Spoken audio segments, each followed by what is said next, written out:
Hey guys, welcome back. For those that follow my Instagram, you know that I recently got a stage 1 tune, which I'll soon be making a video on, but I wanted to make this video first because I ran into a small issue. After putting in the stage 1 ECU, I didn't notice any difference at all, so I suspected I had a boost leak. The very first place that I'll be diagnosing are the two check valves at the evap line. A check valve is a valve that only allows the content to go in one direction. In this case, since we're working with the evap lines, it's fuel vapors. This ensures that there are no vapors going back out from the system. There are two valves for this 2004-95, one near the intake tubing at the MAF sensor and another at the side wall here.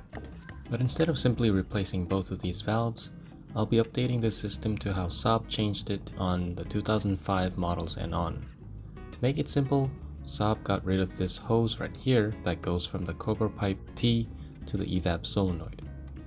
Doing this simplifies the system, and I'll only need one check valve instead of two. To me, that is better because it is one less thing that'll fail later.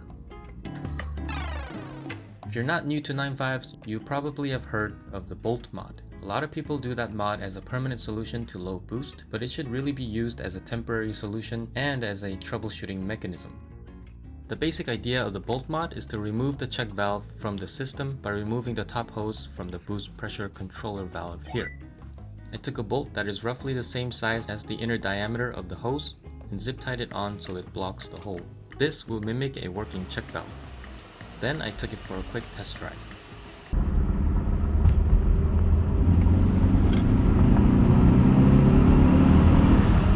Felt significantly quicker to spool up, so this proves that my check valves are bad.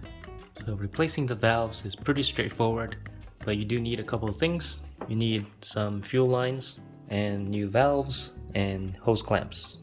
A lot of people go with silicone hoses, but I decided to go with this one because I heard silicone can start weeping oil into the lines and can cause some issues.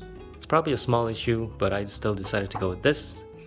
And these, instead of going with the plastic ones, I decided to go with these aluminum ones. These will probably last longer.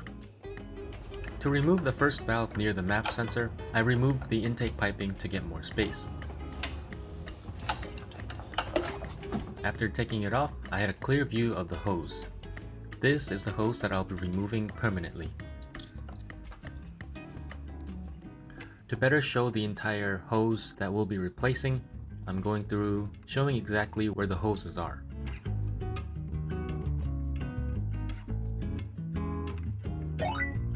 I started by removing the ECU wire cover.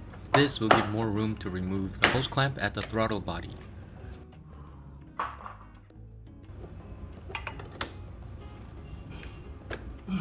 Yeah. Then I cut the factory zip tie that holds a few hoses together here.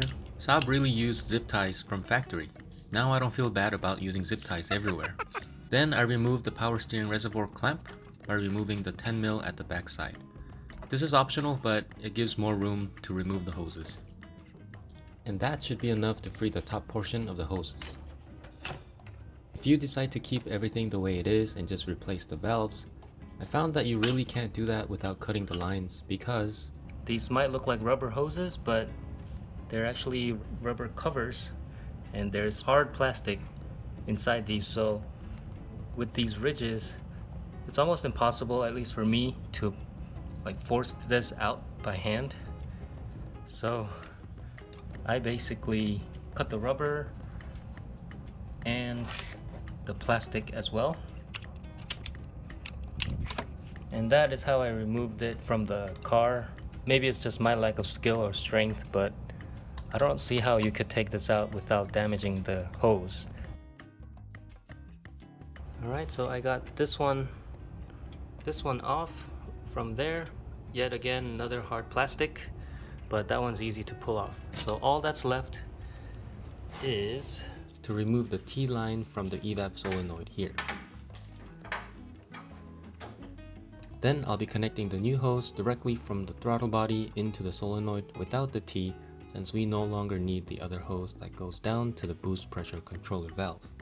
It's very important that the valve is in the correct orientation. The arrow needs to be pointing up towards the throttle body. After adding two hose clamps to both sides of the valve, I connected it to the evap solenoid. And the very last step would be to plug up the hose that goes from the Cobra into the controller valve. Ideally, I would need to get a hose and just connect both ends from the Cobra right there to the controller right there. But I don't have a hose right now to do that, so I just plug this with a bolt.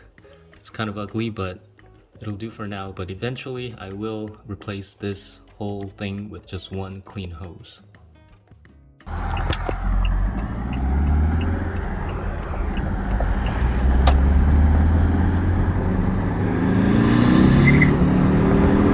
And with that, I no longer have a boost leak. And no check engine light either. So now that I got the boost leak sorted, I'll be sharing my stage 1 tune experience on my next video, so stay tuned for that. As always, thanks for watching, and I'll see you on the next one.